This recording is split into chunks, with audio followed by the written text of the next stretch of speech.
অপেক্ষা, হ্যাঁ অপেক্ষা। নিকোটিনের দোয়ার আড়ালে ভেতরের পড়ে যাওয়া হৃৎপিণ্ডের আত্মচিৎকারের পরে তাকে আমার করে পাওয়ার অপেক্ষা। কিন্তু না, সে আর ফিরে আসেনি।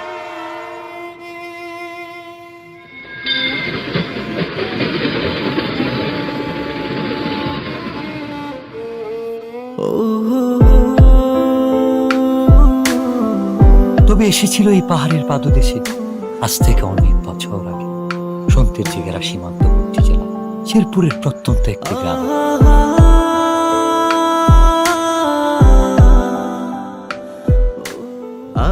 কে এই অতিথি, কে এই কিশোরী, কে এই মায়াবিনী?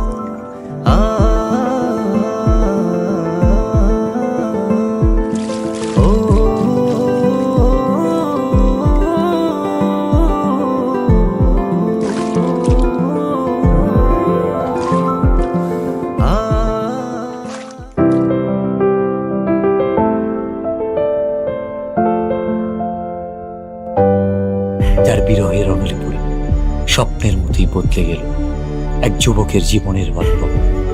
হ্যাঁ, স্বপ্নের মতোই বদলে গেল।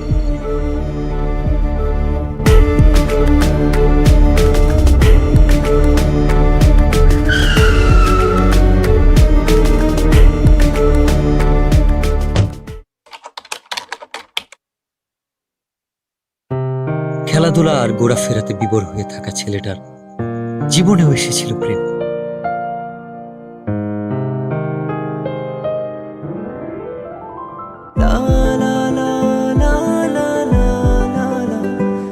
চোখের ভাষায় কেউ যেন বলছে, আমি এসেছি তোমার হয়ে, আমাকে তোমার করে নাও।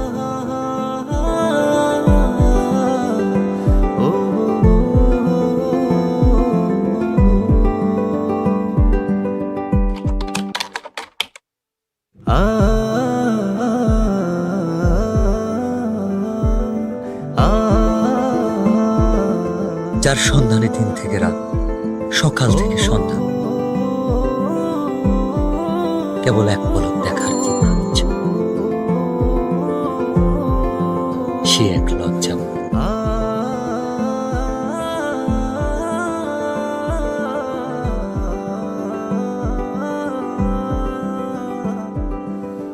এক অদ্ভুত ভালো লাগা, যার অনুভূতি ব্যাখ্যা করা কঠিন।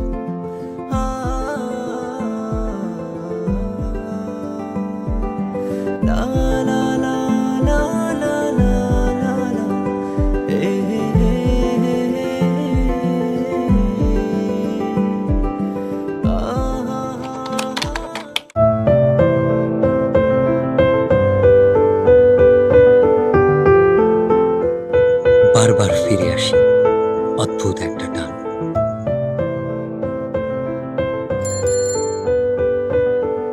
কিভাবে বোঝাই তাকে যা বলতে চেয়েও পারিনি।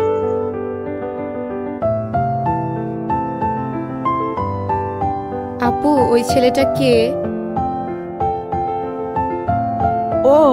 ও তো আমাদের এলাকার বিল্লাল ভাই। উনি কি প্রতিদিনই এদিকে আসে? না, ভাইয়া তো এদিকে আসে না। ও আচ্ছা।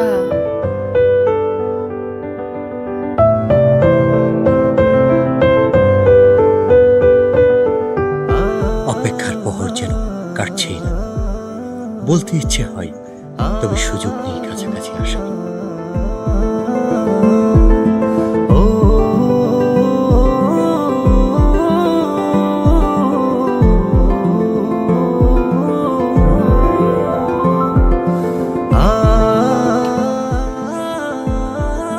না বলা সব কথা লিখে এনেছি তাই রঙিন চিঠিতে।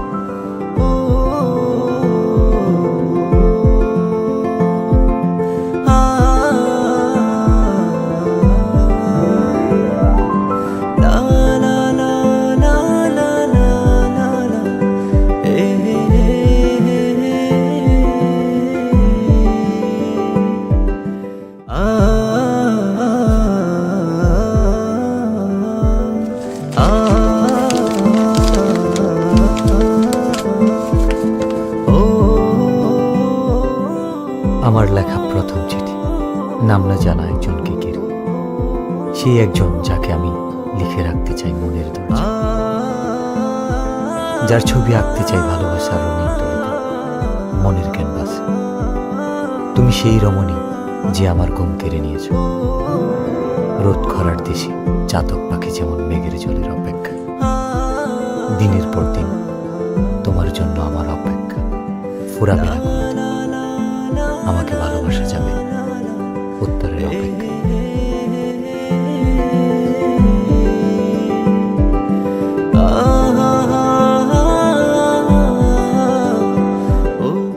ভর দুপুরে অপেক্ষা, কৌতূহল, উৎকণ্ঠা, অস্থিরতা, মনের দরজায় কেউ বুঝি কড়া নেড়েছে।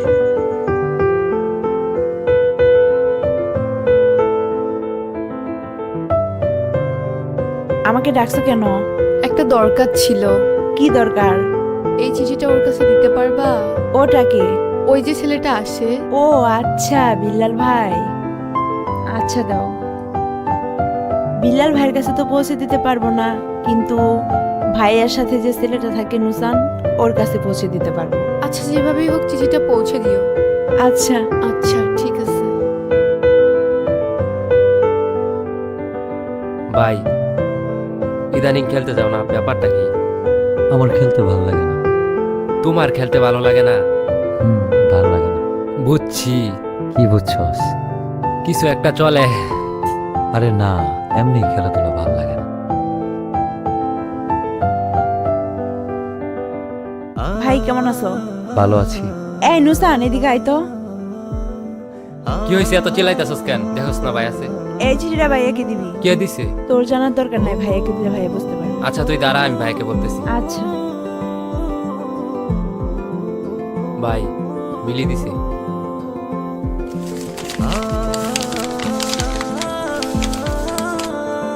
আমিও প্রথমবারের মতো চিঠি লিখলাম, যার ভাবনায় শুধু আমিই থাকি, যে আমার জন্য পাখির মতো ছটফট করে, যার কল্পনা এবং বাস্তবে মনের দরজায় আমিই করা নারী।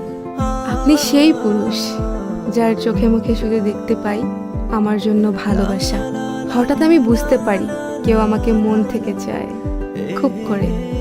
আপনার অপেক্ষা ফুরাবে কিনা আমি জানি না, আপনাকে উত্তরটা জানিয়ে দিলাম। একটাই কথা বলবো, ভালোবাসি। মিলিকে গিয়ে বলবি শিমুল বাগানে আজকে 4টার সময় ওকে নিয়ে আসতে, আমার অপেক্ষা কর।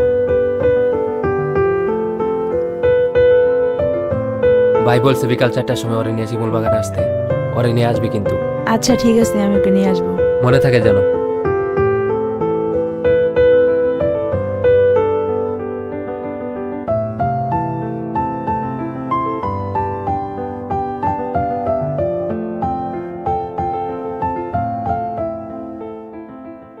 আচ্ছা তুই থাক। আমাকে ডেকেছো কেন? তোমাকে দেখার জন্য।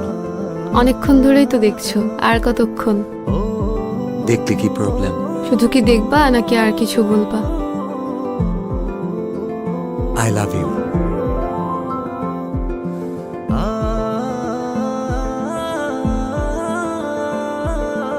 আমি কিন্তু আমার উত্তরটা পাইনি। এটা আমি আমার কাছে সারা জীবন রেখে দিব।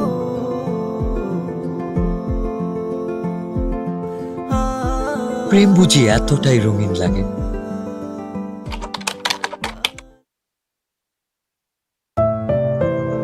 তবে রঙিন দিনগুলো হারিয়ে গেল কুয়াশা ভেজা সকালের ন্যায়। কে জানতো এই দেখাটাই হবে শেষ দেখা।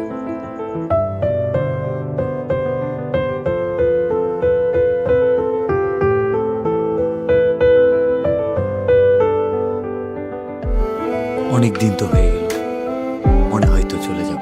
হ্যাঁ, চলে তো যেতেই হবে। আর কি ফিরে আসা যাবে না? এসে কি হবে? আমার জন্য আসবা, পারবা না?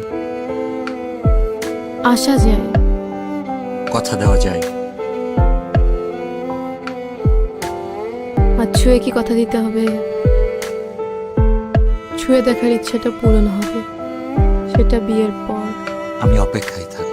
হঠাৎ কাল বৈশাখী ঝড় এসে এলোমেলো করে দিল সবকিছু। এমনটা না হলেও পারত।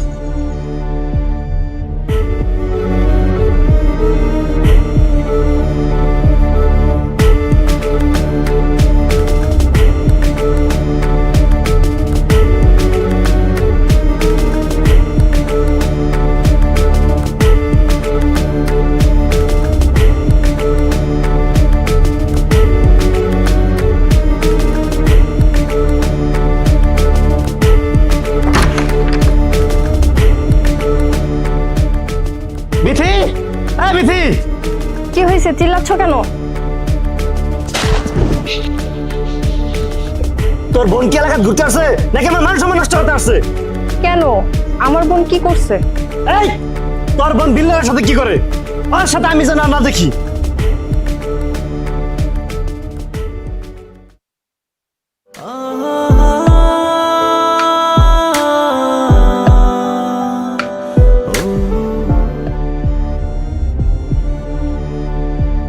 আচ্ছা তাহলে তুমি থাকো, আমি যাই। প্লিজ চলো না, আমার অনেক ভয় লাগতেছে।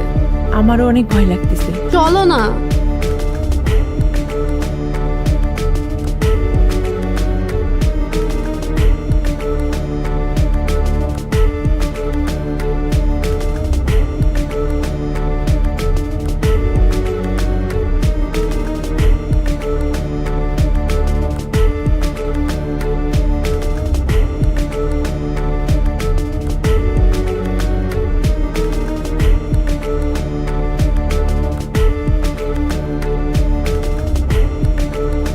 তোকে যেন আর কারোর সাথে মিশতে না দেখি, আর কালকে সকালেই তুই চলে যাবি।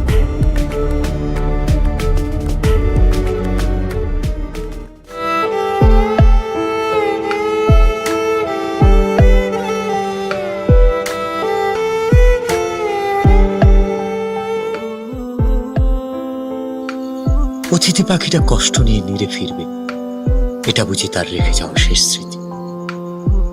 চোখের জলে লেখা যে চিঠি, সেটা শুধু একটা কাগজ নয়, হৃদয় গহীনে জমানো কথার উন্মোচন।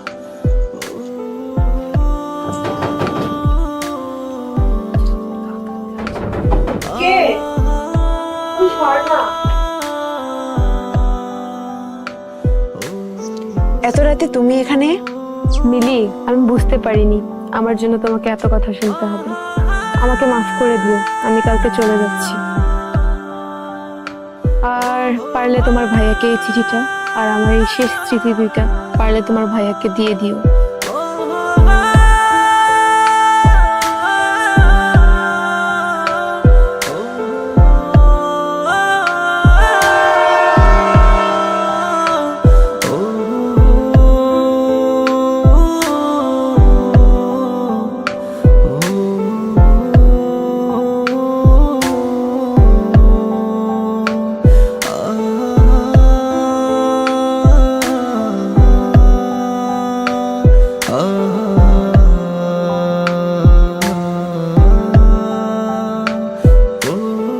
রঙের চিঠিতেও রং নেই, আছে কাছ থেকে দূরে যাওয়ার কোনো একটা ভয়ানক গল্প, যে গল্পের শেষ হবে